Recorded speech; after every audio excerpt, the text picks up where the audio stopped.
Hello, welcome to the Untitled Wrestling Podcast. I am Jay, joined by Faye, and today we're going into a time machine back to the year of 2019, as you've probably seen in the title, because we are going to review the first AEW pay-per-view ever, AEW Double or Nothing 2019.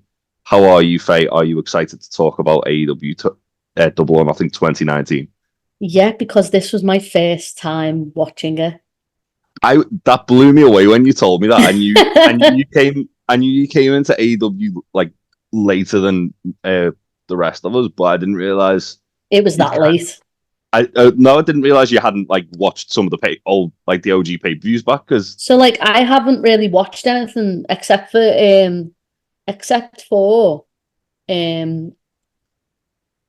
the Bucks and Hangman of Revolution, because Nat literally came to my house and sat me down and made me watch it. Wait, so you haven't seen the first Kenny and Mox match? No. Or the first Kenny and Pac match? Nope. Fucking hell, well that's gonna be getting revisited at some point. That's okay. We were even talking about the fact that Mox's first match in AEW was a lights out match with Joey Janela, which I completely forgot about. So I'm gonna go and watch that this week. Basically, I'm just gonna prep myself for Double or Nothing and just go back and. That show is very good. To be fair, Fighter Fest, it is. And the BTE surrounding it. Yeah, I was rewatching some of the BT surrounding like this show, just kind of obviously because they did like the road to Double or Nothing and stuff like that. I think it's so important, especially the old pay-per-views, to watch what was happening on YouTube at the same time. Yeah, well, there was a lot of obviously because they didn't have a television product at this point in time. In fact, the TV deal actually got announced the week before the show, if I'm not mistaken. Yeah, it did.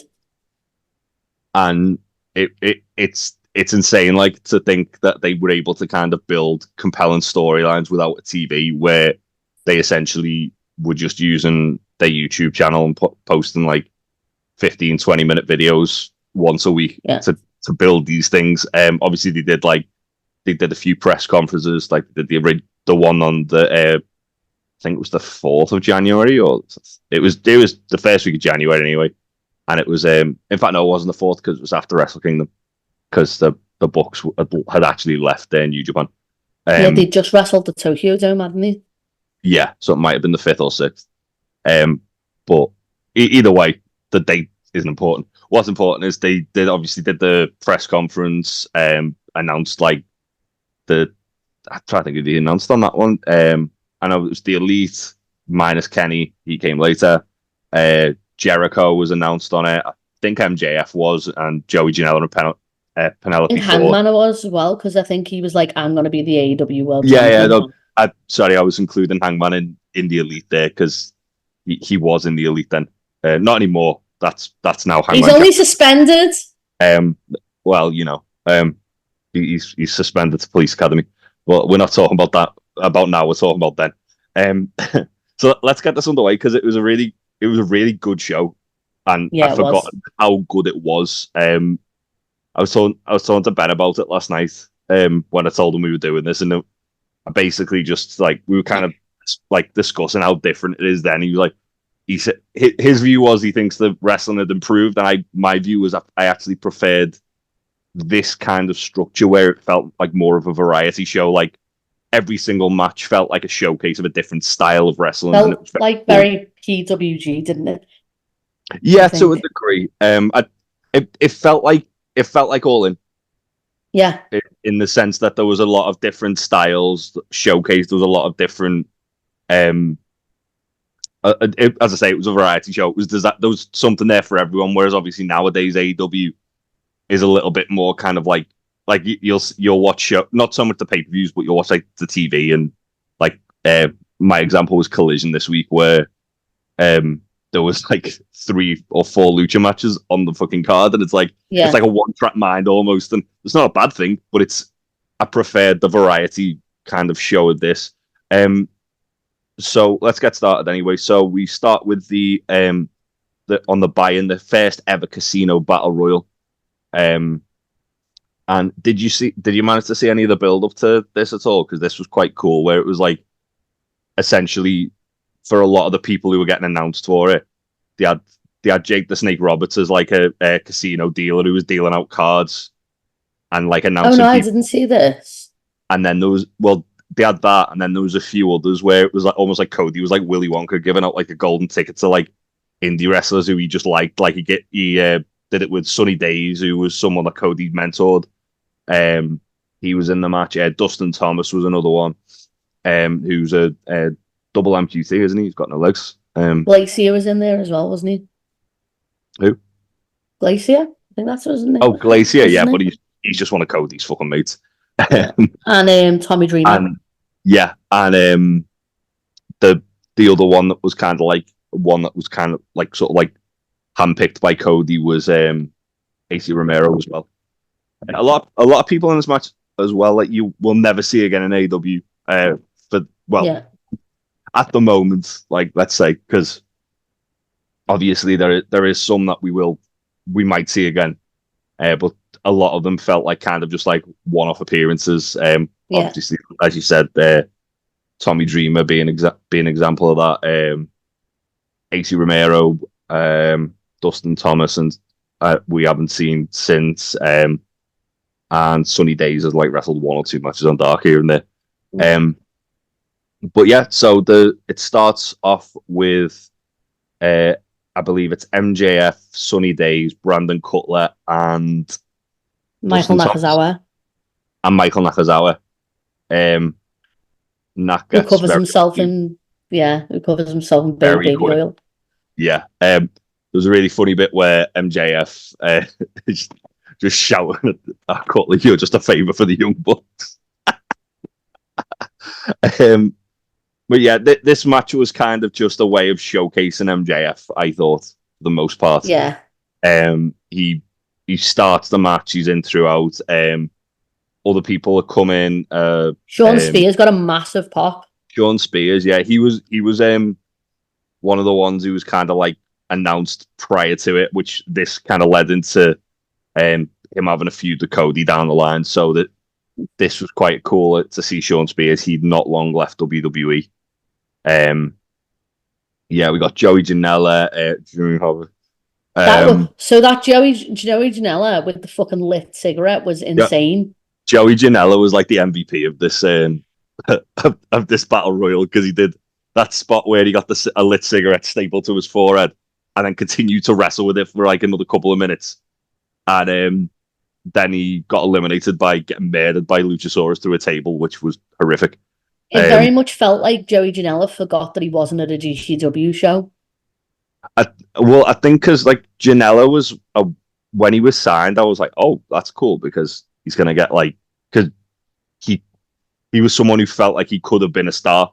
And then obviously, and to be fair, I enjoyed Joey Janela's entire run in AEW. I thought it was really good. Yeah, and it was one of those things where unfortunately it didn't work out for him. He didn't get like really much of an opportunity to sort of show what he could do in AEW. And he's smashing it in GCW, so that's all good. Yeah. So yeah, some of the other people we got in the match was Luchasaurus, Real Glass Jack Perry before he was Real Glass, when he was just a mere jungle boy. Marco Stunt. The little boy. Marco. I miss Marco. I tell you what, Jack Perry's fucking hench now, isn't he? When you look at him there. He's so fucking skinny in this match. I was like, oh, bless him. And then you see him and like nowadays and he's like built like a brick shit. I was just like, fucking hell. Even Luchasaurus is like way more now. Yeah, I think so. But I think with Luchasaurus, like you don't notice it as much because he's a big guy anyway. Mm-mm. Whereas like, but a lot of people look very young in this match. I would say I say this match, the show rather. Well, I was thinking Cody looks like disgustingly young. He looks like a baby, doesn't he? And Brandy looks about like 20. Yeah, and it's mad because like Cody's like 33 on this show and he looks about like 20. Yeah. It's what years and years of everything just does to you, isn't it? Like everything you've been through. Just Cody, you know, all that stress from carrying the Cody verse on his back. Gigging for no reason every fucking week.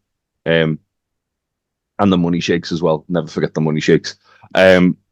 Yeah, so I'm just making sure I haven't missed anyone. As we said, Tommy Dreamer, Glacier was in it, Spears was in it. Um, the last person in it, the Joker, was Hangman Page, who was a Oh, surprise.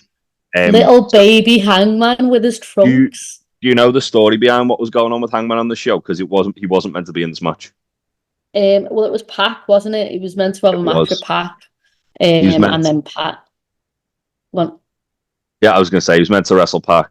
Pac was currently the world champion in Dragon Gate, and while he was champion, he didn't want to lose because he wanted to kind of like look like unbeatable. So when he did finally drop the title, it would make the guy who dropped it to Ben K look like a megastar, which I don't know how that's worked out for Ben K. But yeah, he essentially, injured Hangman's leg, though, didn't he?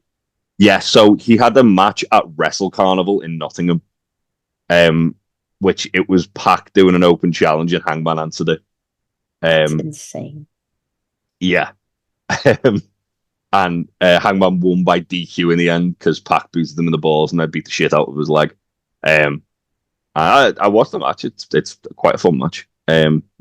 But this is kind of like this sort of like meant that Hangman basically got put into this match because they needed a way to get Hangman into the title picture. Originally, it sounded like they were going to do a 4-man tournament because Tony Khan loves tournaments. Yeah, of course. Which was Hangman vs Pac and Jericho vs Omega, with the winners facing each other at All Out for the title. It's so interesting, right, to consider that, like, again, you knew about this sort of stuff because of BTE. Yeah. Like, yeah. Well, it's mad as well to think, when on the subject of All Out, that the day before All Out, Pac wrestled Jody Fleisch in TNT and called me a cunt. Yeah. Day after he tapped out Kenny Omega. Known train enthusiast, Jody Fleisch. Jody Fleisch, always on Troy's train. Always. But yeah, Hangman comes out and pretty much cleans house. We got a surprise Orange Cassidy, which was cool. It was very fun. I forgot all about Orange being in it. Just appearing like a weird cryptid. Yeah, well, at this point, like, Orange was signed to AEW, but no one really knew much about him. Like, he was very much... He'd just come out, do like the kicks, he did like the kip up, and everyone lost their shit for the kip up. And then he got eliminated quite quickly. Yeah, it was... And then he just wasn't bothered either, like, which was even better. Yeah, Orange Cassidy's like story in AEW is fucking incredible. Wild. Whenever I see him at this point, it reaffirms why he's one of my favorite wrestlers now, because he's just like gone through such a cool like development. But yeah, so the final four of the match is MJF, Luchasaurus, Hangman, and yeah, essentially, MJF like is basically hiding. He tries to eliminate Hangman after Hangman gets rid of Luchasaurus and Havoc, and Hangman like stays in, turns around MJF into a fucking murderous buckshot lariat. Yeah. And wins the match. Got a big old pop for this. It was really fun battle royal. I think battle royals are one of the things that AEW absolutely nail every time they do. They're always so fun, aren't they? Yeah, they always make them kind of feel like different from each other. Like, sometimes battle royals can kind of just feel like just a card just thrown on the fucking card for the sake of it. But there's always stuff that kind of develops storylines and develops plots in this, and other AEW battle royals as well. So it was a really fun match. Those dead eyes that Hangman was given during that match were crimes as well. Yeah, I felt really bad because Alex Marvez is on commentary. This isn't a long-term gig for Alex Marvez. He did like 2 or 3 shows and they replaced him with a man who was sat at ringside throughout the show, if you noticed him. I didn't. Tony Schiavone's ringside, like, as a fan. That's cute. Yeah, like, he's literally like facing the entrance, because there was a bit where I completely forgotten about it, and you see Kenny like slapping people's hands, and Tony Schiavone just sat there looking grumpy and like, wait, what the fuck's Tony doing there? You're in the wrong seat. He got brought in after the pay-per-view, and yeah, I love Tony Schiavone, so But Alex Marvez was like, it's the rite of passage. And yeah, Excalibur was like, no, it's not. he's changed his name. It. Yeah, I felt really bad for Alex because you could tell he'd like really tried, like he'd done his research. He was really trying his hardest. He's Because obviously nobody else tells anyone else. They just tell Excalibur when they've changed their move names. Yeah. Well, I think as well, like Marvez, it was his, I believe it was his first night on the job. Like he was nervous as heck. Yeah, he was a American football commentator, I believe. Before this, because he does make quite a lot of analogies. I didn't think he did a bad job, but it was all right. What I will say is, anyone who complains about JR and Tony Schiavone, listen to Alex Marvez on this show and tell me that they're not fucking great. And as well, being sat between Excalibur and Jim Ross as well is like got to be like put the shits up, hasn't it?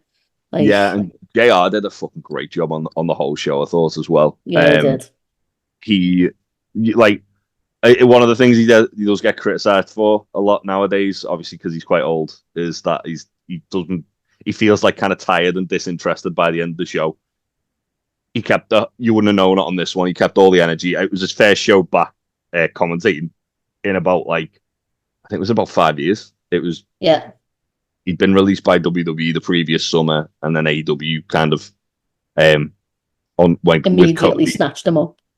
Well, it was with Cody doing the whole kind of going around like fucking Willy Wonka giving out golden tickets. One of them was he knocked on JR's door and asked him to call his match on this card, and then that was where JR got signed, which is nice. So anyway, let's go to the next match. We've got Kip Sabian versus Sammy Guevara, the first ever single. This was so fun. This is a really good match. Two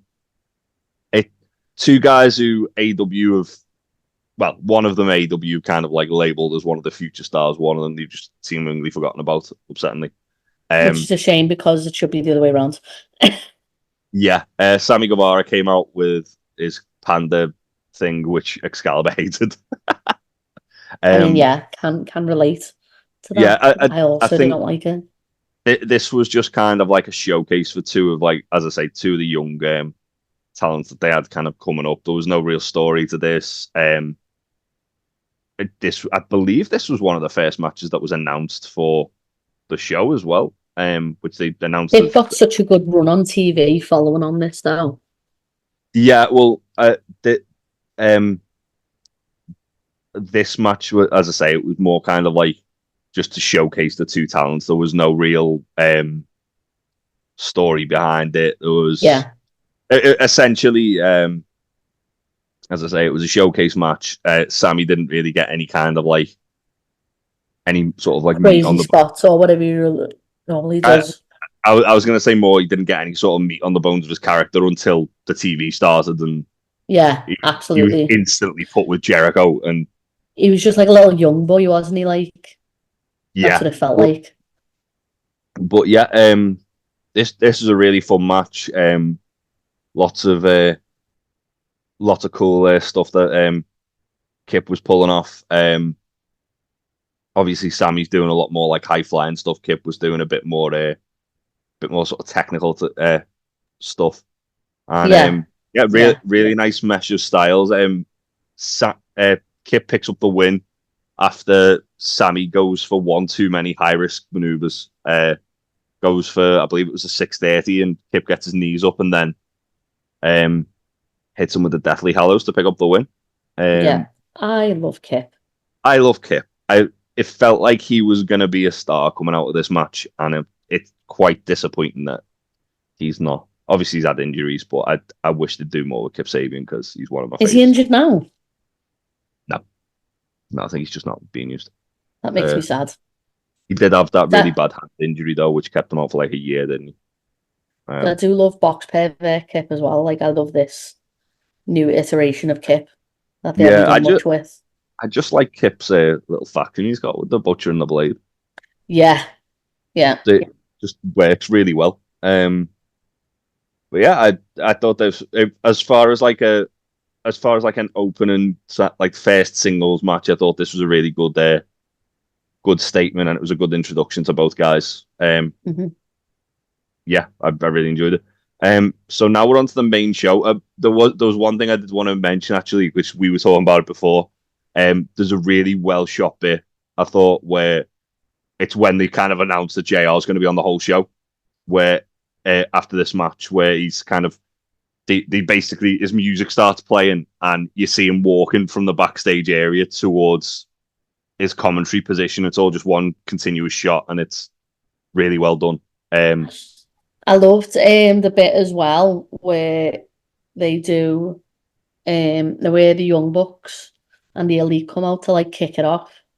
Yeah, as well, and like it must have been tying into like that Michael the BT bit with Knack and Matt Jackson, and he's like, "Oh hey man," and QT Marshall tried to give them backstage passes and they super kicked them. Yeah, which was fun. I think that should happen more. Yeah, and yeah, then kind of like a callback to All In, where the Elite all come out and like welcomed everyone to the show and basically thanked everyone for being there. So young. Oh my god. Yeah, so they're so young. Yeah. Cody, the Young Bucks, Kenny and Brandy all come out on stage and as I say, just welcome everyone to the show. All argue about like saying who gets to say it's showtime. And yeah, that gets us kind of underway for the first match, which is a trios match. SCU, the team of Christopher Daniels, Scorpio Sky, and Frankie Kazarian, versus Strong Hearts, the team of Shima, T-Hawk, and Lindemann. I really enjoyed this. Yeah, it's a really good match. So yeah, Strong Hearts, essentially they're a Japanese faction who were at the time based with a Chinese company called OWE, the Oriental Wrestling Experience, I think. And they kind of talked about it on commentary that Shima was basically training like Shaolin monks how to wrestle, which is cool as fuck. Yeah. Now Shima is visiting SGW in Uganda, teaching the orphans how to meteora everybody. But yeah, this is really cool. Obviously, Shima is like kind of a pioneer of his style. He created the meteora, which is awesome, and he's like timeless. Like you wouldn't think that he'd been doing it as long as he has at this point. Same with Christopher Daniels though as well. Yeah, this is just really fast paced. All of Strong Hearts have very different styles, so it was quite a cool like little compliment. I think I've seen Lindemann wrestle. Lindemann was in Best of the Super Juniors 2 years ago. I'm pretty sure he had a match with Yuta. I think I saw him at 1PW. Oh, well, I think he was at Lincoln. He's really good. Yeah, he's a lot more kind of like technical. Reminds me a bit of Minoru Suzuki, the way he wrestles. Yeah. And then obviously Shima's a high flyer, and T-Hawk just murdered people with Yakuza kicks and loads of different suplexes, which is fun. Yeah, really fast paced match. Didn't go too long. SCU end up picking up the win after hitting essentially it's the best Meltzer ever, it was, wasn't it? Which was a Meltzer driver, but with Christopher Daniels hitting the best moonsault ever. They were so over because of BT as well, weren't they? Yeah, like SCU. These three were like the kind of when the Elite ROH contracts come up, so did SCUs. So they were kind of like the ones who were also like joining the company and going out on a limb here. I think as well, like more so Kazarian and Daniels, they were kind of people were a bit more aware about them because of like TNA and stuff like that. TNA, yeah. And Scorpio Sky was in TNA, but he wasn't called Scorpio Sky. Well, he's like one of the Bucks' like best mates, though, isn't he? Anyway. Yeah. But yeah, it was a really fun match, as I say, very fast paced. A lot of really cool different styles within Strong Hearts, and obviously SCU. You're pretty much guaranteed you're gonna get some fun because they just Yeah. all have they're just all really fun to watch. Yeah, this again, this was like a really good opening match to the show. It got the really, crowd really like up there as well. yeah, the crowd were hot for this one. By the time it was over, and then throughout the really good crowd to the show. Next up, we had what was slated as a triple threat match: Britt Baker versus Nyla Rose versus Kylie Ray. Just before the match, Brandy Rhodes come out and everyone groaned, which made me laugh. Because she made it sound like she was going to add herself into the match. She said it's becoming a fatal 4-way, and she's wearing a ring gear as well, so it was a good bait and switch. Yeah. It isn't Brandy, it's Awesome Kong, which yes, please. Yeah. And then that leads to Awesome Kong and Nyla just having like a house fight, which is cool. I'd take that again. Yeah. Yeah, really fun match. Again, it showcased what all four women could do. Awesome Kong, another name that wrestling fans would probably be familiar with because of her run in TNA, which is going to be a reoccurring thing I'm going to say throughout this review. Surprise TM Faye. Surprise TM Faye. Also, do you know what Kylie Ray's nickname was on Twitter after this show? No. Cocaine Bailey. Wow. I mean, I can see it. But Yeah. Smiley Kylie is super cute. I loved Smiley it. Kylie's great. I'm gutted. This was her only, I believe, her only AEW match. I don't think she wrestled again for them after this. That's sad. Yeah. Really fun match.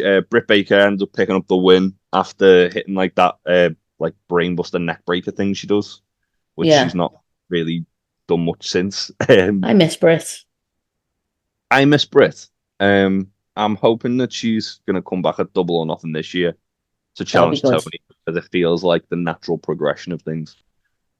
Yeah, but this was a fun match. Didn't go too long. But it didn't overstay its welcome, which was nice. It was, again, this was just kind of done to sort of showcase the women's talent that they'd signed. Had Kenny Buchan all over it, didn't it? Yeah, it did. But yeah, it was good, and it started off obviously started off like planting seeds for where Brandy's going to be heading within like AEW later on down the road. But yeah, it was really fun match. I enjoyed it. I did think maybe Kylie should have won though instead of Britt. Yeah, I felt like Kylie was really over. And Britt was. Britt just felt like she was there, and Kylie, like, everyone was really fucking hot for. So I was like, maybe the wrong person won there, but it was a very fun. To put Britt like in that forefront for being a potential title contender, wasn't it? Yeah, I mean, like Britt's pretty much who they built that women's division around, so it would make sense. Excuse me. Next up, we have got Best Friends versus Angelico and Jack Evans, the Hybrid 2. I enjoyed this. Yeah, it's a really fun match. I miss Hybrid 2. Same, although I do like Angelico and Serpentico. Spanish Announce Project is fun, but I just really like Serpentico in general. I forgot about Angelico wearing like his top as well. It felt like really jarring seeing him like wearing that fully clothed. He was like extra clothed as well though, because like that top covered everything.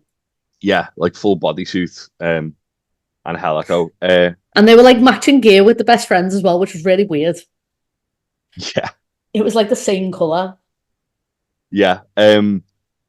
This was again a really fun match. It kind of just this was just kind of done to showcase what they've got in the tag team division.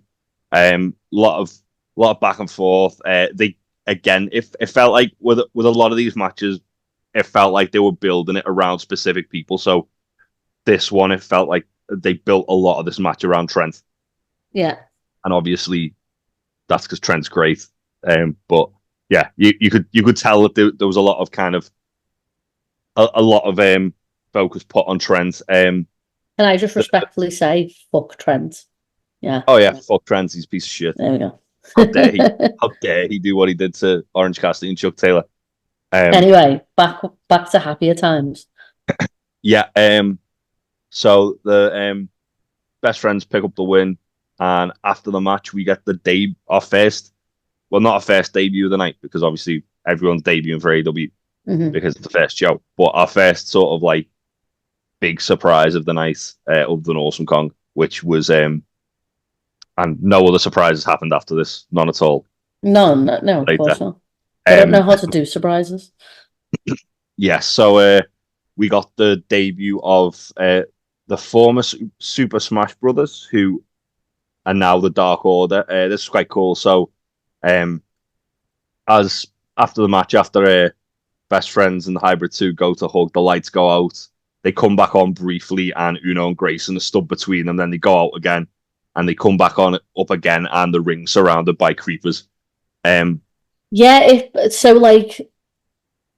if you didn't know who they were at all, like you would just be so confused. Yeah, so I was familiar with them because of Shikara, but also I like as the whole arena shouted, "Who are you?" Yeah. But yeah, basically they beat the Dark Order beat up Best Friends in the Hybrid 2, and then Evil Uno sits on a throne of creepers, which was a very cool shot. But yeah, it was a cool debut. But it was one. I think it created a lot of intrigue, which wasn't a bad thing. Yeah, it was one of those things where they should have probably done a few teasers for it on BTA. Before. Yeah, because all they really need to do was like what like the kind of like the Bray Wyatt and Uncle Hardy style of stuff where they just flash an image and it's like, what the fuck was that? Like just flash the Dark Order or the logo. Yeah. That was the kind of a precursor to the rocky road that was the Dark Order before Brody Lee. Yeah.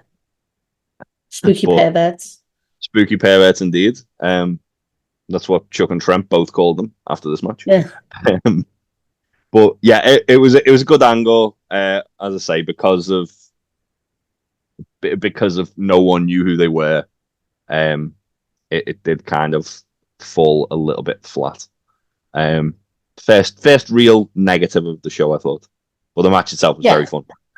Match was very good. Yeah, there was a lot of cool like high flying spots from Angelico and Jack Evans. Like you forget how good Jack Evans is until like you see him just like doing a fucking silly like moonsault or a silly splash and go, how did you manage to do that? Yeah, you actual witch. And then you realize he's probably like absolutely baked. So yeah, absolutely. That's how he flies. Did you not know? That is true. That is how he flies so high. With a lot of marijuana. So next up we had Rob Van Dam. It does, and he can still fucking go really well. Next up we had another trios match. This time it was a Joshi showcase. This was very fun. This was awesome. I forgot how good this match was. So it was the team of Hikaru Shida, Rio, and Ryo Mizunami, all of which have had differing levels of success in AEW. Obviously, Shida and Rio, both former women's champions, and Ryo Mizunami, whenever she does show up, has absolute bangers for days. She had a really good match with Nyla, and she had a really good match with Shida on a pay-per-view as well. And also, if I'm not mistaken, she won the women's eliminator tournament that me and Big Tasty covered. But yeah, she's awesome. And they were against the team of Aja Kong, Yuka Sakazaki, and Emi Sakura. Emi Sakura. Put your teeth back in, Jay. So, yeah, this Emmy, was what is um, it? Emmy Sakura coming out dressed as Freddy. Oh yeah, have you not seen Emi doing a Freddie Mercury stick? I saw it like on Dark and stuff like that, but just seeing it for like the first time, like very cool. Like She on, did also get the crowd doing a sing along with "We Will Rock You," which is cool. Um, yeah, again, this was a very cool showcase. again, Jr. Kenny booking. Oh yeah, this like Kenny's fucking fingerprints all over it.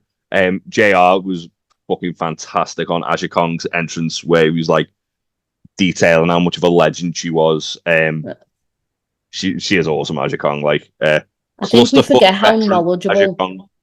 is she. Okay. She was in the clusterfuck this year. She Um, made a load of mascots. I'll have to watch that. Still haven't watched Clusterfuck this year. Um, It's very good.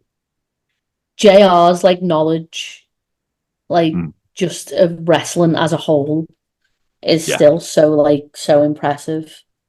Yeah, well, there was a bit, and I can't remember when exactly it was in the show. I want to say it was in the main event where Alex Marvez mentioned Hiroshi Hase, and obviously how like he was like a Japanese legend, and like JR was like, yeah, I've called a couple of his matches just like dead nonchalantly. It's like, what the fuck, JR? Just kept that one Yeah. quiet. Yeah, like, but it did like Aja Kong coming out, and she has that aura about her. Um, Oh, it uh, felt terrifying. Like it was yeah, like, oh, yous are all fucked. That's what it yeah, felt like. literally, and like obviously, like the way the teams were kind of like put out were you had like um Yuka and Rio were both like a lot smaller than everyone else, and like very fast, very high flying. You got Shida and Emmy who were kind of more sort of like just like normal technical wrestling style of stuff, and then you've got Rio and Aja who were just like murder horses, Yeah. and yeah, it was really well balanced both the teams. Um, there was a bit where Aja Kong absolutely fucking crowned Rio with a pile driver, while Yuka and Emmy were holding back Shida and Rio, who were both screaming in the corner, which was fucking brilliant. Um, yeah, essentially throughout the whole match, it is just Aja Kong just destroying people. And it was like a The battle to get her down, wasn't it? Like basically. Yeah, and to keep her out the ring. Yeah. Ryu Mizunami almost picks up the win quite close to the end, and then Aja Kong comes in and puts a fucking stop to that. Mhm. Emmy and Aja are double teaming Shida. Emmy's holding Shida. Aja goes to do the Huracan, and Shida moves out the way, and Emmy gets murdered. This is followed up by Rio diving onto Aja Kong and just taking her out the match, and Shida hitting the Tomashi, was it? I Or was think it? it was I think it was Emmy doing a moonsault. Hmm? I think it was Emmy doing a moonsault. Doing a moonsault? No, that was um before the Hurricane. Ooh, your sound's gone, dear. Yeah, that's what You it was. muted You're right. yourself. um, It's been a long day. Okay. it But has, anyway, it has. But yes, so Sheeta hits a running knee to Sakura to pick up the win for the baby. Well, I say babyface team. It was evil less and more evil. the team that didn't have the fucking final boss of Aja Kong on. I'd like to see But her back in AW, AEW because I think her and Willow would go well. yeah, I'd love Willow and Aja Kong having a match. The other thing with Aja Kong is she's quite she's quite like she's quite limited in what she can do, and she's quite limited in where she works. Um, like it's fine when she's like showing up in the cluster fucking murdering Cheetan and fucking Speedball Mike Bailey in a chicken suit. But Yeah, I don't know how she'd hold up for a full match. That being said, she was very good in the Joshi tournament. Um, yeah. just murdering Yuka Sakazaki for all our sins. Speaking of people dying for our sins, this is kind of the match that everyone kind of remembers from this show. This was the arguably This, one of the best matches AEW have ever put on. This felt like the lovely like sort of vignette they did before this was really Oh, nice. it's fucking brilliant. It was Cody's so good. Cody's talking in that was fucking awesome. Where he's just saying like, what you do when you've got like an old horse, you take it behind the barn, you blast its brains out, you blow its brains out. And yeah, it was so before this match was announced, it was kind of like alluded that Cody had this big opponent planned, and he was like going in as the baby face, and then it was announced that it was Dustin, and everyone lost their fucking shit because Yeah. everyone thought Dustin was under contract to WWE. Oh, really? Yeah, so he got let out of his contract to do to basically do this match, but no kind of like announcement was made, so it was just on like one of the Road to things where they revealed who Cody's opponent was, and it was Oh Dustin, my and everyone God. was like, "Holy shit!" Because Wow. no one saw it coming. And yeah, I think you so just always expect like you think of Goldust and you'd automatically think of him being like under like a Legends contract, wouldn't you? well, he was active. Yeah. He was part of the roster. He was an active member No, of the but that's roster. what he feels like. You know what I mean? Oh yeah, Like yeah, but that's what Goldust feels like. yeah, like he was in a tag team with R-Truth at the time, and he got let out of his contract, did to no fanfare whatsoever, so no one saw this coming at all. And yeah, then this led to a match that was meant to have happened at a WrestleMania until Vince McMahon lost interest in it because Vince that's what he McMahon. does. Um, This and then this very quickly became like a let's see who can lose the most blood. well, yeah. So essentially, like Cody's the whole kind of the whole match was Cody basically saying he's going to kill the Attitude Era by beating Dustin. And Um, breaking a throne. and yeah, then he come out, he did the iconic meme now where he walks down the ring, there's like Triple H's throne there, and then he goes and gets a sledgehammer and smashes it. Which is why Cody's comments about Tony Storm making a joke about him in the fucking press conference at Dynasty is very funny because Cody was like the fucking worst person for it. I know. But yeah, very cool entrance from Cody. Obviously, come out in like the Homelander get up as he does. Dustin got a massive pop when he come out. It was Um, great, wasn't it? and then they're staring down each other from the rings, a Dusty chant. Both of them kind of take a moment to like sort of hold back their emotions, and it starts off with just the kind of the story of Cody's obviously the younger brother, and he's got like his career ahead of him, whereas Dustin's in like the twilight of his. Um, very much like a sort of like prototypical uh like younger wrestler versus a veteran Yeah, match, like a yeah. passing the torch kind of match is what I was trying Well, to it was say. like it was like the whole like because he obviously used to be the American Nightmare as well, didn't he? So Yeah, he did. like And obviously, he's billed as the natural. Cody's billed as the American Nightmare. Cody's got a belt, his weightlifting belt, which says Attitude Killer on it. Um, and yeah, a little bit of like a lot of Cody kind of, as I say, he's kind of obviously a lot quicker than Dustin. He's able to sort of halt his momentum, and then he's still trying to take shortcuts as well. Um, the thing is as well though is that like when Dustin eventually hits like the likes of like Crossroads and stuff like that, they're so yeah, much better than Cody's. They're so much better than Cody. And I say this, I love Dustin. I love him so much, and I love watching him wrestle. Like mm, I enjoy it so much. But like whenever you see him wrestle, you're like, oh yeah, that's how that move's meant to look. yeah, yeah. I think when Cody does it, it's kind of like it's almost like because he's like now he obviously does like 3 in a row. Yeah. It's almost like he knows it doesn't look great. I'm never really been a fan of the Crossroads as a finisher. I don't think it's very good. But yeah, so Dustin goes for a Shattered Dreams. Cody, while El Hebner, who's refereeing this match, is kind of like trying to stop Dustin from doing it. Cody rips off the turnbuckle post padding, and then manages to get out.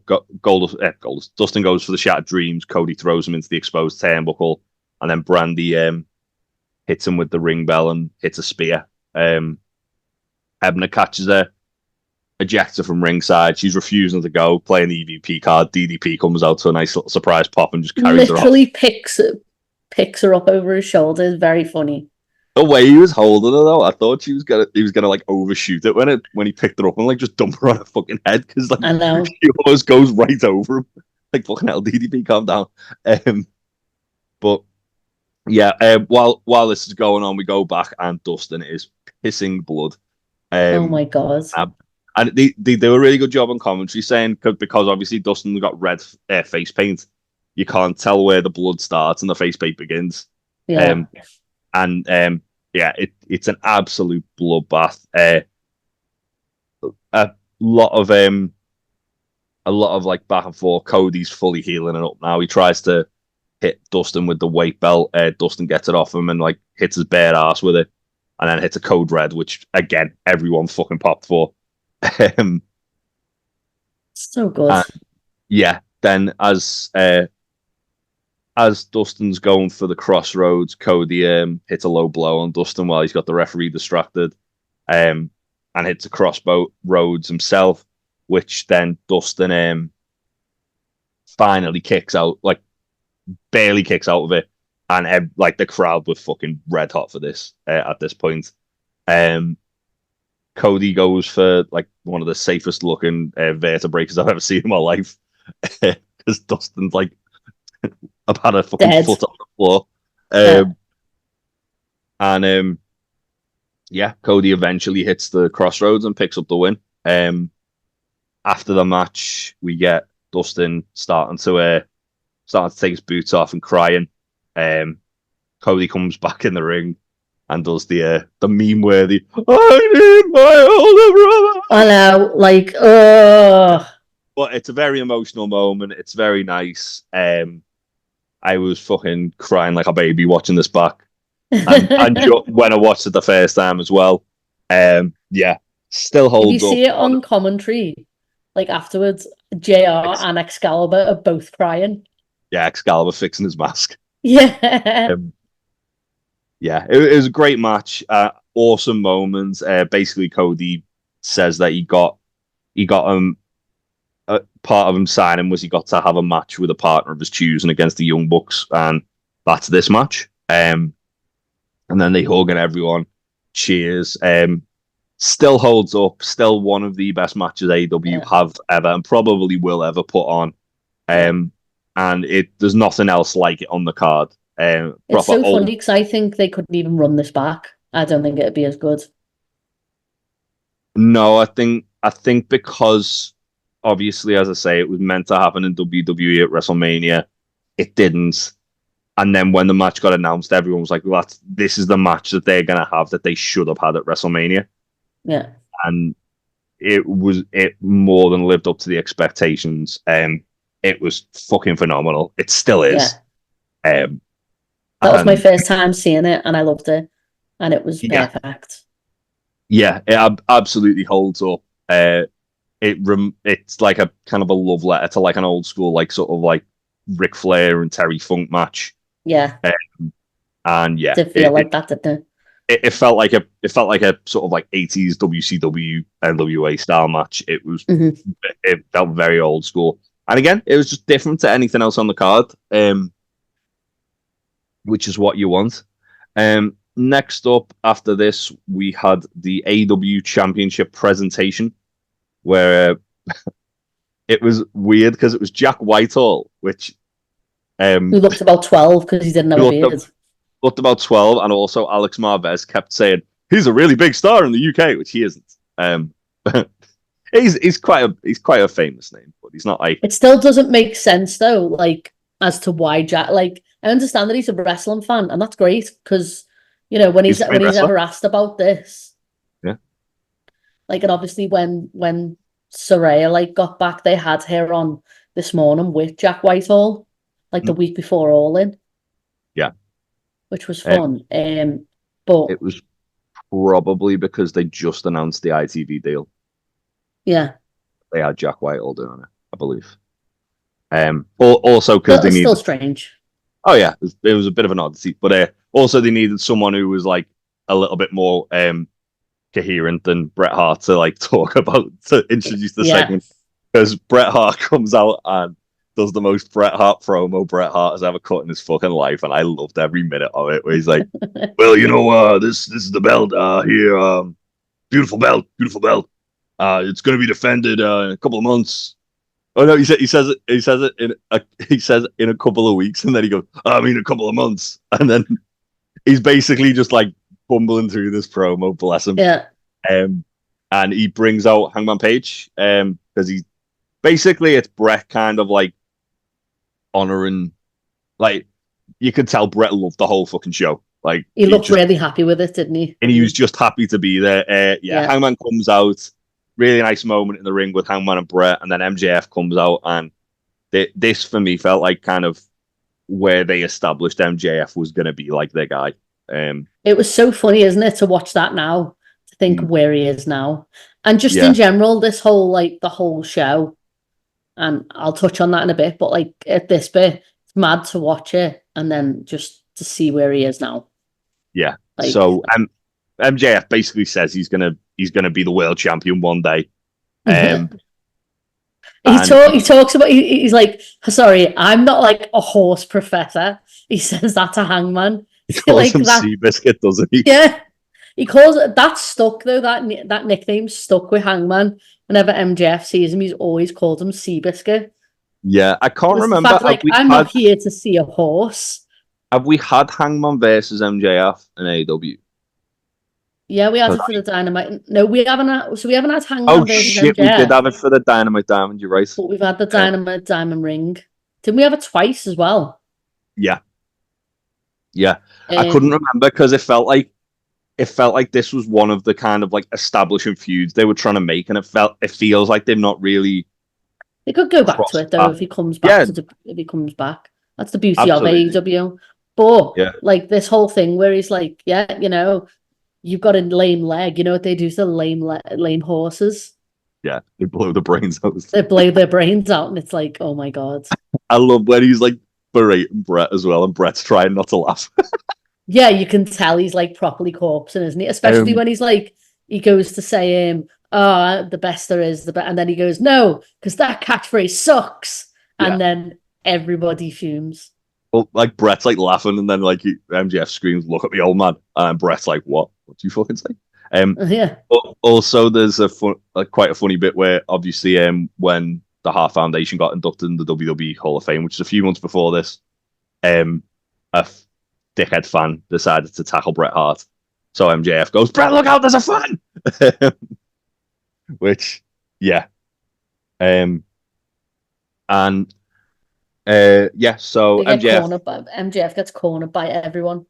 Yeah, so MJF basically gets like run off by Hangman, and then as he's like leaving, Jack Perry comes out, and MJF kind of like says Calls him a he'd love, prepubescent teen. yeah, say he'd love to fight a teenager, but he's already wrestled tonight. And as he's going, then Jimmy Havoc's music hits, and um, the three of them surround MJF and just beat him up. And then Bret Hart takes the belt out thing and shows it to everyone.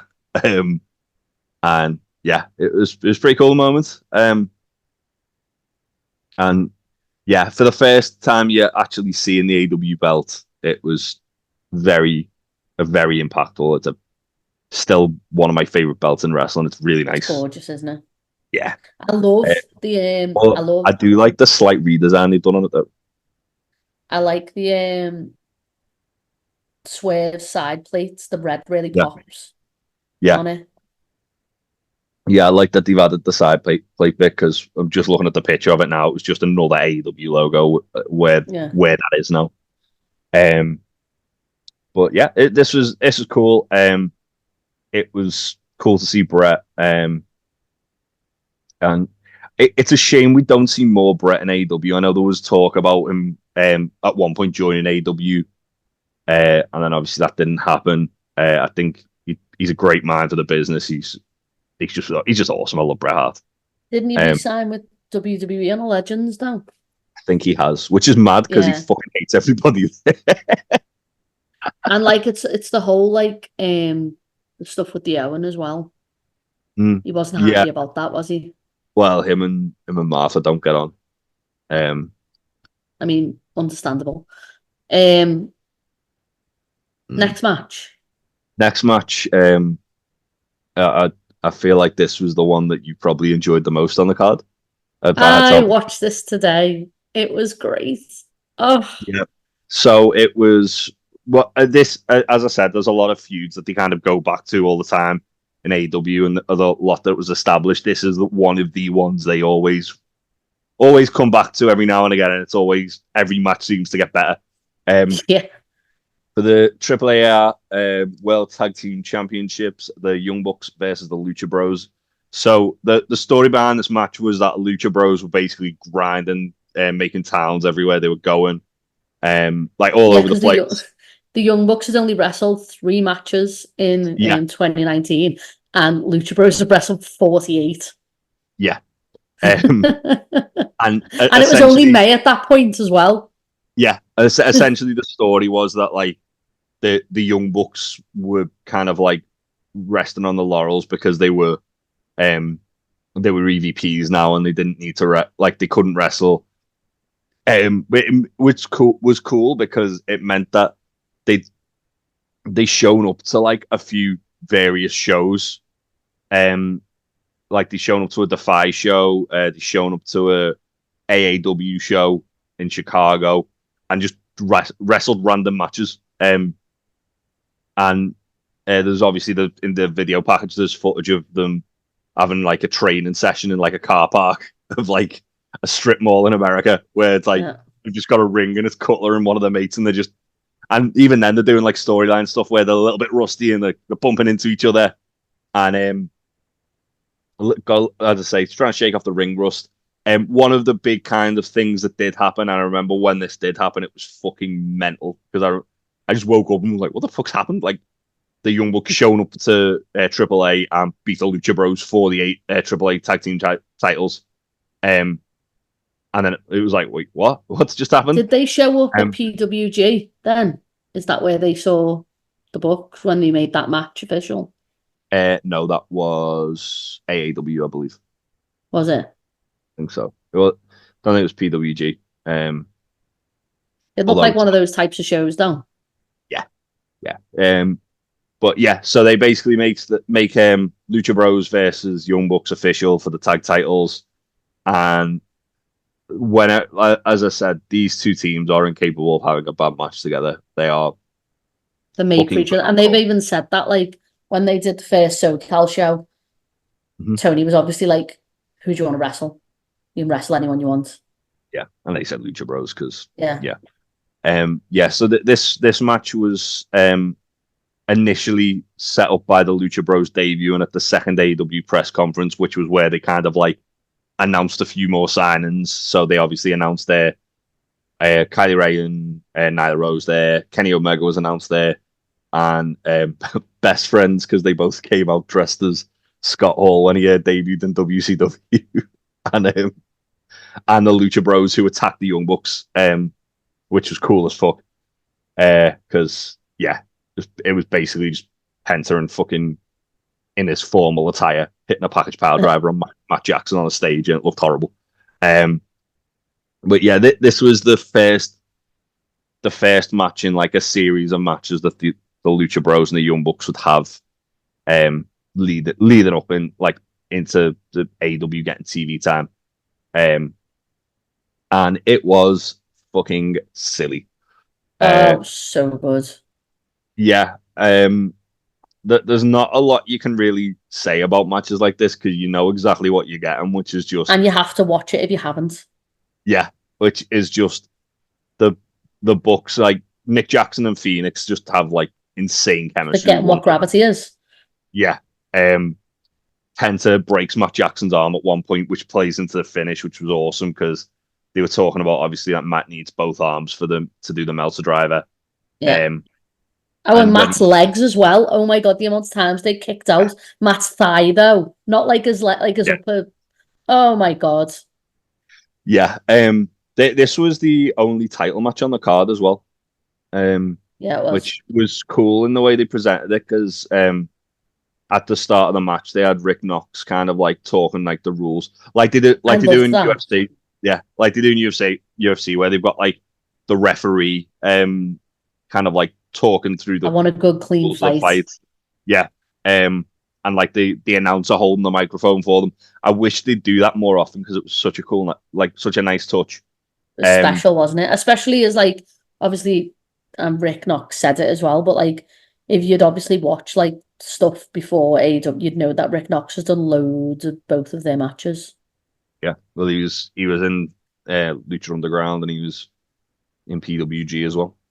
Yeah, Um, yeah, there was, as I say, there's a lot of spots that they always call back to in the matches they've had since are from this match. Um, like Penta hitting the destroyer on the apron. Everyone getting oh, those destroyers were just uh, evil. yeah, The chops Penta as well. yeah, Penta was slapping the shit out of Matt Jackson. Um, and yeah, it was great match. As I say, ends with Young Bucks retaining by hitting the Melter driver. But even in the start of the match, there was a lot of there was a lot of like kind of sort of the Bucks showing that they were still rusty and a little bit of miscommunication here and there. They looked a little bit slower than they had been. And then Nick Jackson properly kicked up a Yeah, notch towards yeah, the end. yeah. This is one of the again like on this when this like pay per view first happened.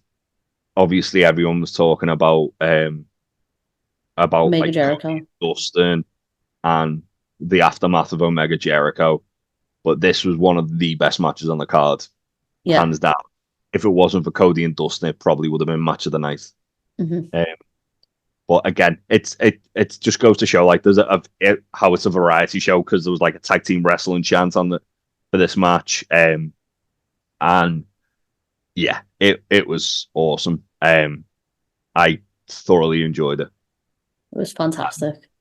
Yeah, as I say, it kind of it kind of like sets the sort of tone for where they're going with Young Bucks and AEW. Future Bros and AEW.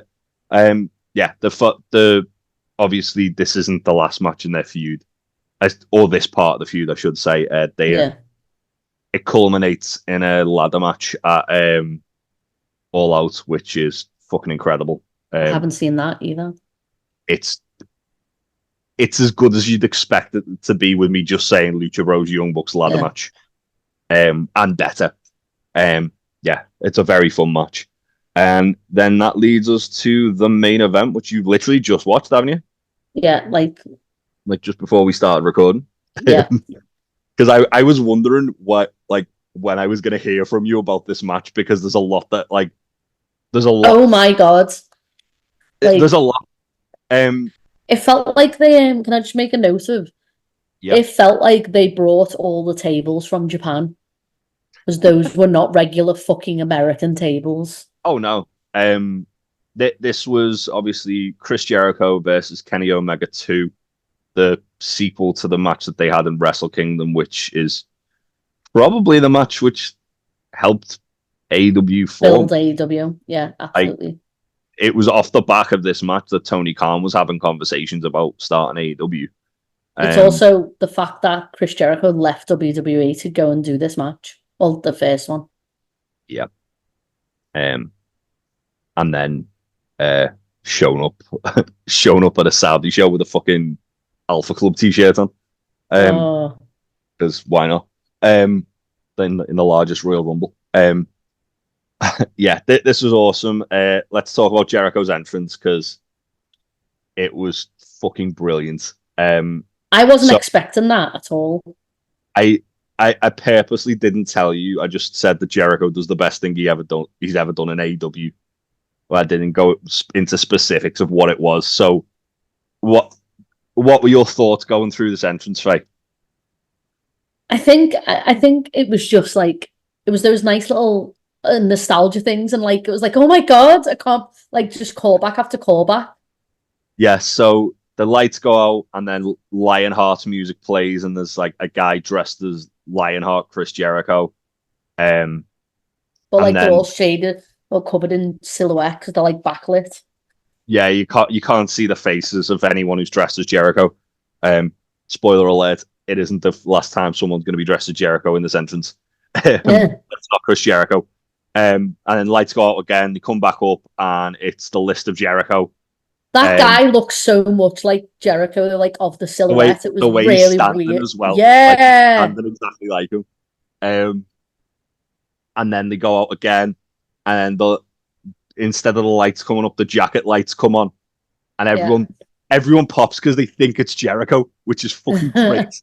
And then, like, obviously the lights come up. It's not Jericho, but it's a guy in like the Jericho, like the trunks and the light up jacket. Lights go out again. Judas starts playing, and they come up, and Jericho's stood in a different pose to normal, with like the weird like sort of trill that he was wearing. Yeah, but it wasn't quite Painmaker, was it? No, it's like new Jericho, isn't it? Like it's like this Jericho.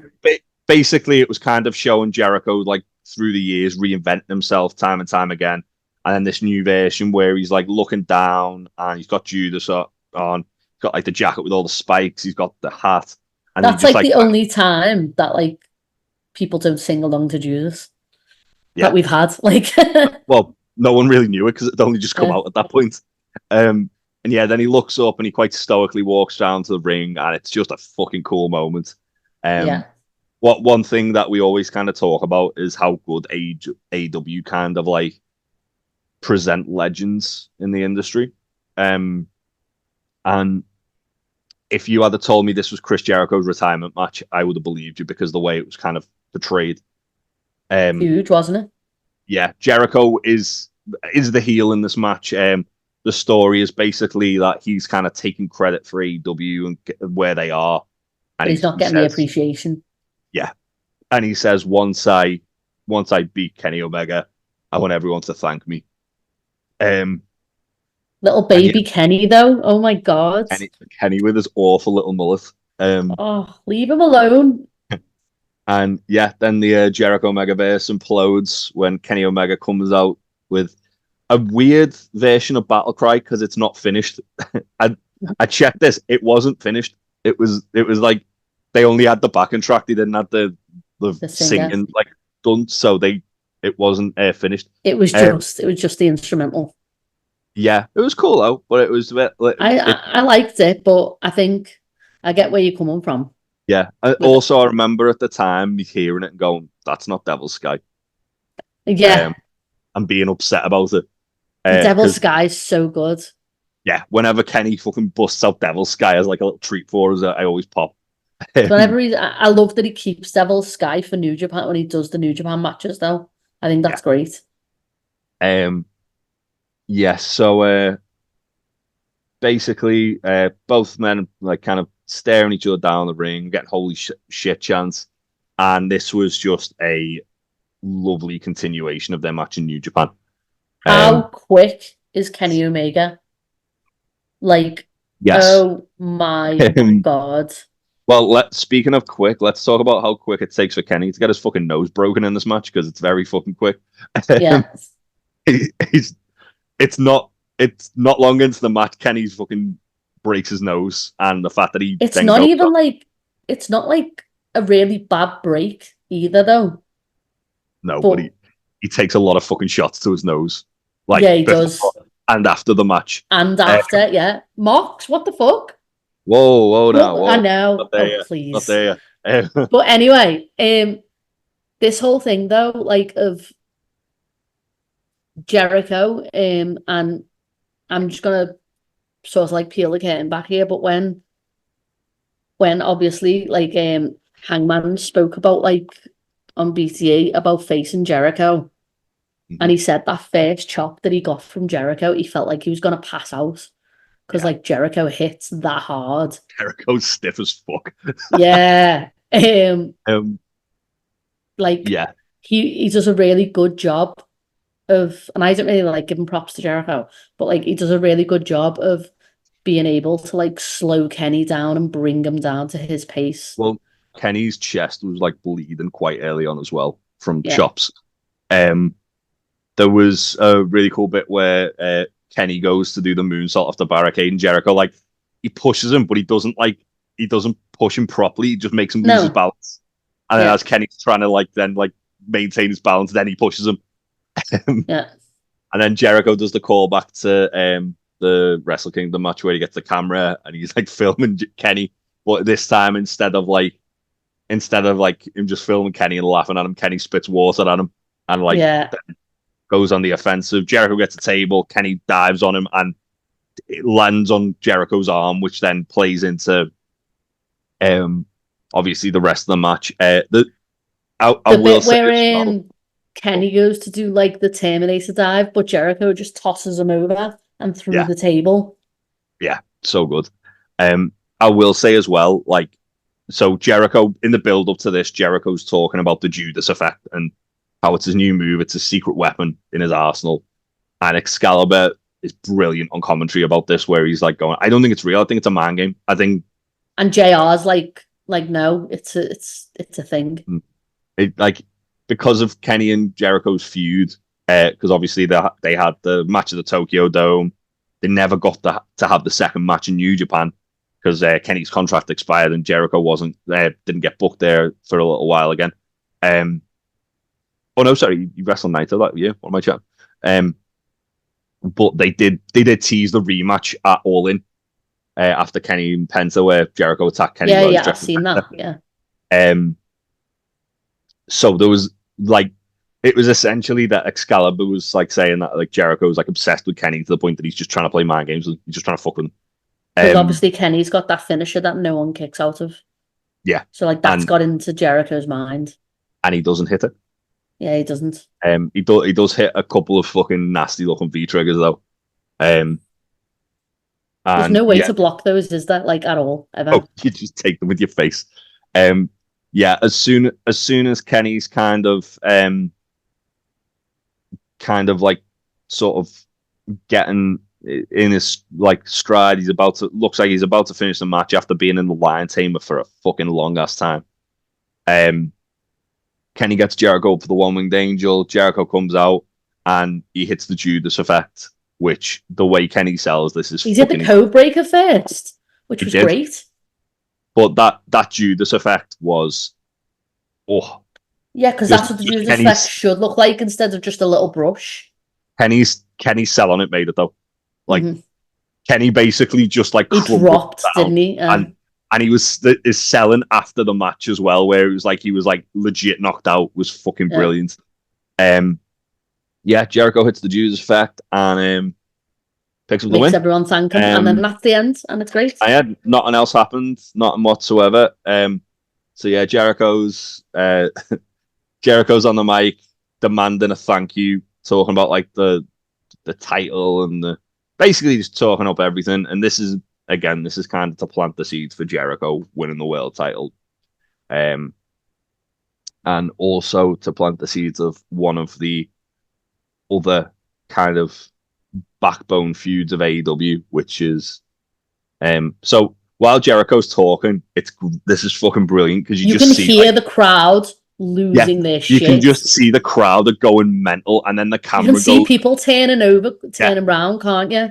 I remember. So I watched this live with Big Tasty, and I remember us going like talking about it before the show. Going, do you reckon Mox is showing up? Because I think Mox is showing up because he literally he dropped the video, didn't he, and turned off his phone. Yeah, and his WWE contract expired on the 1st of May, if I'm not mistaken. This was the 20th. Was it April? Yeah. Basically, it was a month after. It was a month after he left WWE. They I give him think the video of him breaking out of prison was the 1st of May. Oh. And he hadn't posted anything before that. He posted that though the day his contract expired. Oh yeah, he did, didn't he? Oh, it must have been May. Oh yeah, it was the end of April. Sorry, Because he didn't get on WrestleMania, and then they did like a weird like Shield last ever match, like send off. It was shit that because he didn't even win his last match, and he didn't get he didn't get paid like much either. He's got the check framed, hasn't he? Like it wasn't even that much. Yeah, he didn't. It was like a $25 or something like that. And yeah, so Jon Moxley makes his debut. I remember like when they were talking about this, I say like wrestling media, were talking about this. There was so much kind of discourse about whether Mox would go back to WWE or not, whether him leaving WWE was an angle, because he only announced it like the day after the Royal Rumble that year. Yeah. So the end of January, and then 4 months later, he was debuting AEW. Because everyone was expecting him to resign, weren't they? Yeah. And they didn't actually say he wasn't going to resign until that Shield thing. Well, I remember. Oh no, they said after the Rumble, he said he wasn't resigning. Oh, did he? They announced, they put like out an actual press release saying Jon Moxley, well, not Jon Moxley, Dean Ambrose will be leaving WWE when his contract expires after WrestleMania.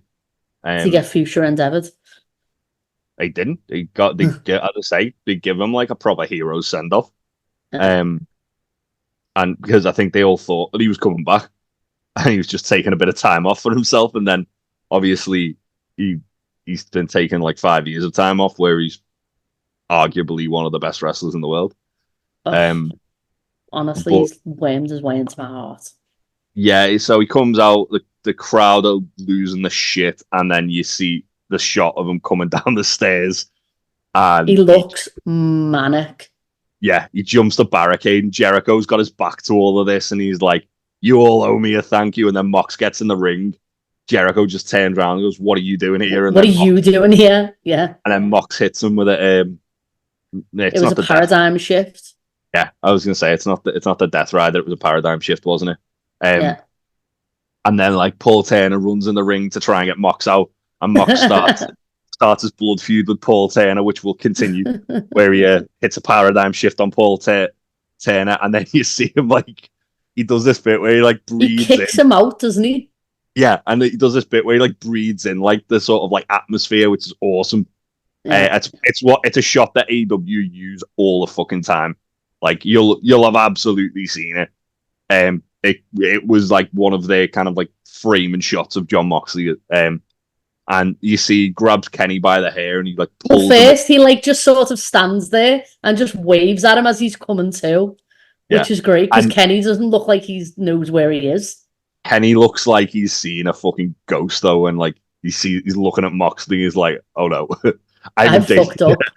And then Mox grabs him by his hair, pulls him up to his feet, and just looks at him.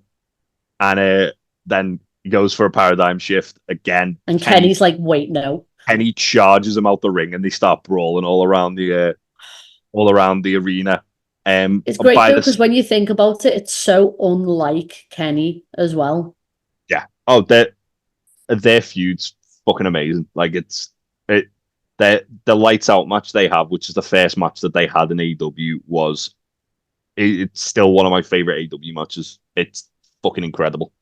And it was like seeing Kenny Omega wrestle like Mox's style and having to go to Mox's level was just like superb.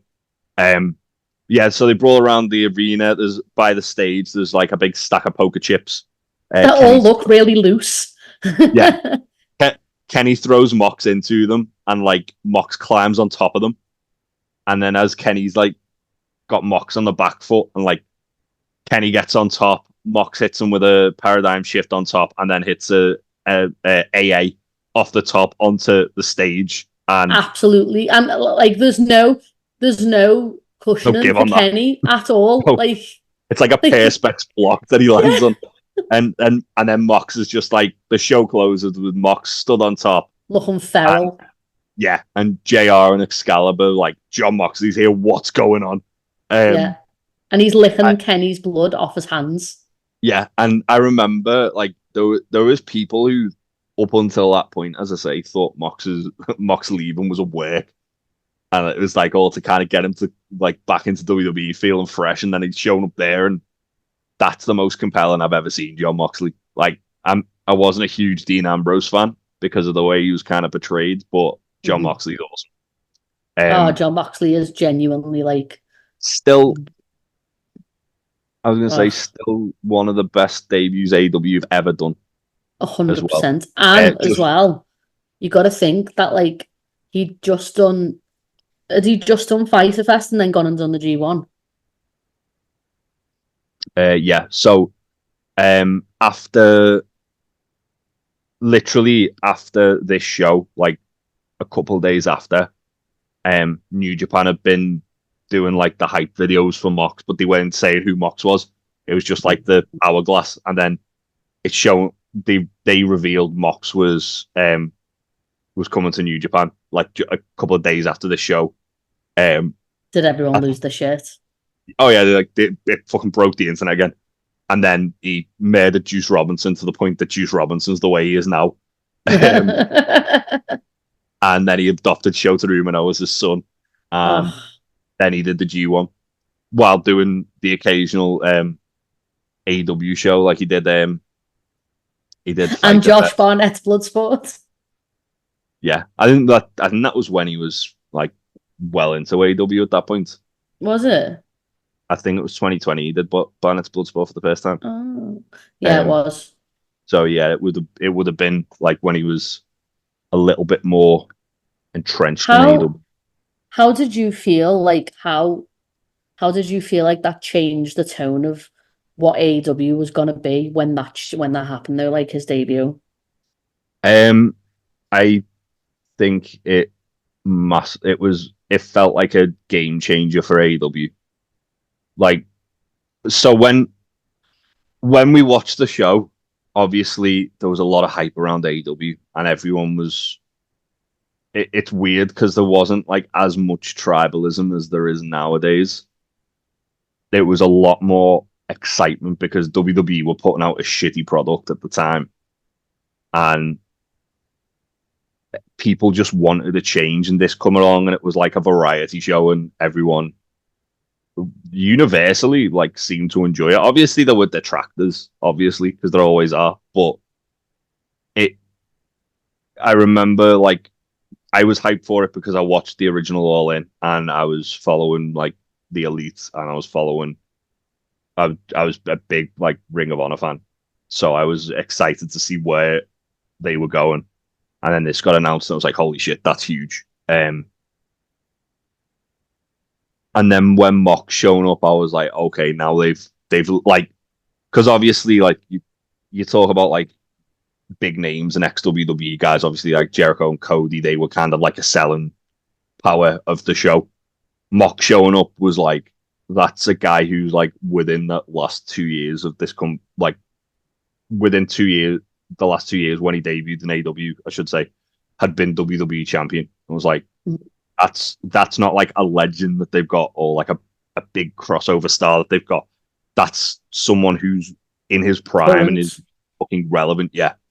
And obviously Mox leaving WWE and releasing that video, there was just so much hype around him. And yeah, him showing up in AEW was a fucking game changer for me. I'd still argue that he's probably the biggest signing they ever made. I was speaking to Nat about it today, and she said that like Mox was her favorite iteration of Mox. Yeah, Like that first Mox. because he was unpredictable. Like Mhm. so he He described the way he describes it, and I'd say this to anyone listening, right? Because Mox's book is on Spotify Premium now, so you can yeah go and fucking listen to it.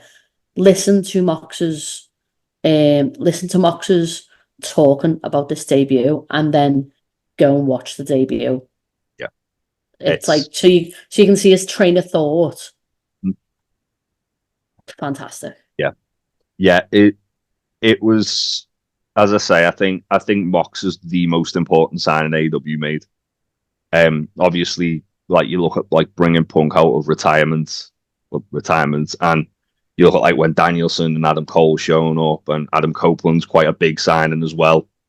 And obviously, like now, like Mercedes, Osprey, Okada, have all signed, but without Mox, none of that would have happened. Like He's he the was bridge the to Japan. yeah, he was because he was under a contract with New Japan when he signed with AEW. So it was like, well, Yeah, you got to talk to us because like yeah, there was a lot of fucking heat with New Japan and AEW at the because of start Kenny. because and the Bucks Yeah, and Cody like they essentially poached like five of their top guys. yeah. Jericho as well. Hangman was in New Japan. Hangman. Yeah. Yeah, so there was a lot of like New Japan didn't really want to work with AEW for a long ass time. Like the fact that Forbidden Door happens like once a year now is incredible because of how much like kind of ground they made. But The fact that Mox is champ. yeah, although apparently that's not like there's a lot of guys in New Japan who aren't happy about that. Really? Yeah, Hiromu Fuck Takahashi it. mentioned something, and so did Tsuji. Fuck But that guy. No, not yeah, really. But like honestly, like I get it, but also Mox is very much like I think Mox is the perfect choice. yeah, they they haven't had a Gaijin champion since Kenny. Oh no, sorry, I'm lying. Since Osprey, but like they haven't had like a No, but what? Kenny, I think this is like the perfect. Next to like, I think the only thing you could have done other than this, if you're gonna do something like this, is have Jay White be champion. Yeah, But I this have to no idea what me, it's called. Um, it's fine. But like this to me feels like you can bring that over to mm, like to each promotion, and Mox does a lot of New Japan now as well. Have you noticed that? yeah, Yeah, yeah. so that's great. I think he's a Oh, great choice. Back to this. yeah. This was fantastic. And I'm gonna rate it a 9 out of 10. Ooh, a 9 out of 10. What was your Yeah. favorite match of the show? Was Oh, it the Young Bucks. versus the Lucha Bucks, Brothers? yeah. Thought Yeah. it would be. My favourite Um, moment was Mox's debut, oh but yeah, my favourite match was Young Bucks. yeah. Top to bottom, there's not a bad match on the card. No. It the main issue is obviously because they didn't have weekly TV. There was the actual build up of the show wasn't ideal, but you wouldn't like. I remember watching the show 5 years ago, and the general excitement that there was an actual like big because let's face it, AEW is like the biggest company to rival WWE since WCW. Yeah. Like there hadn't been anything like of that caliber for almost 20 years. Yeah. So for when this show happened, the excitement I had for wrestling again, because I was fucking wasn't really watching WWE. I was This almost done with like with mainstream wrestling, and then this show happened. I was like, oh holy shit! Like I'm back. AEW did this for me though, but like later on, but like AEW did exactly the same thing for me. It absolutely brought back my excitement that I had when I was a lot younger. And yeah, it's genuinely like it's revived it, but I feel like it's just changed my whole outlook like on Yeah, like the whole enjoyment of something that I really used to love. yeah, absolutely. I'll also give it a 9 out of 10 because while it's not AEW's best ever pay per view they've done, they've obviously they've had ones recently that Yeah. have blown it out the water. Um, it is one of, if not the most important one they've ever done. I'd say it's one of the Because most important ones ever. yeah, it certainly set the tone of where AEW were going and what like that there was an alternative, that there Mhm. was something to be excited about in wrestling in a time when, as I say, WWE didn't have any competition for like almost 20 years. So they Yeah. Sat on the 2018, laurels. 2019 WWE was a fucking dumpster fire. And Yeah. this kind of gives them a bit of a kick up the arse. Hmm. And then now they're actually putting out a good product again. So wouldn't have happened if it wasn't for this show. Yeah, arguably. you're welcome. But yeah, it was an amazing show, and I thoroughly enjoyed revisiting it because I Yeah, hadn't watched it probably since I watched it live. I'm excited to watch the next one. Just wait till you get to full gear that year. Well, I'm And gonna try and watch all the and all Double or that. Nothings. Yeah. And then I'm gonna watch all the as we go. To go back to Mox that iteration of him. I've watched a lot of that on AEW. I've gone back and watched it from number one, to be honest. I'm quite far in now. Like him but I just haven't got the pay-per-views, so not as fun. You've got the my fight log in which have all the pay-per-views. I know. That's how you watch excited. This. Don't cancel my subscription, fight. Absolutely not. Yeah, because Full Gear is very good. We'll probably revisit that at some point. But yeah, it's been fun actually watching an old show because we normally just talk about what's currently going on. I like this thing of I've never watched it and you have as well. This is fun. Yeah, although as I say, because I haven't watched it since like the first time I saw it, I'd forgotten most of it. Yeah, I'd forgotten how good Jericho and Omega was. To be fair, I was fully expecting that to not be that good. Well, not it was very good, but like not be as good as the Wrestle Kingdom match, and it was just as good. Mm-hmm. But yeah, thank you for joining us on this journey. We are going to try and get one of these a month out. We haven't decided on what the next show is going to be. It's just retro shows, so I have an unboxing video to do soon as well of the All Elite Crate. You do. It could be literally anything we cover. I want to do the next Double or Not. I want to do the Double or Nothings. Yeah. Do you? Yeah. Do you? I do. Yeah. We'll probably try and get another Double or Nothing squeezed in before the pay-per-view. And yeah, we're not going to just limit it to AEW shows. We're going to do obviously like WWE, Ring of Honor, TNA, Lucha Underground, which me and Troy have recorded the first 2 episodes of and been copyright blocked annoyingly. So we need to figure out a way to actually get them out. Find it through the forbidden door. Yeah, there'll be a way. Yeah. What was it? Yeah, the prohibited entrance. The prohibited entrance. But yeah, we'll be covering a lot more stuff like this, and yeah, also got Patreon coming, loads of other stuff. Monthly podcast is coming at time of recording in about 2 weeks, I believe. Maybe the end of Well, we'll have to. It'll be double or nothing. Maybe next week. Yeah, we'll be doing Double or Nothing. Double or Nothing predictions as well. Yeah, just keep an eye on it. Like, share, subscribe on all the platforms and all that other lovely stuff. And we will see you on the next one. Bye. Bye.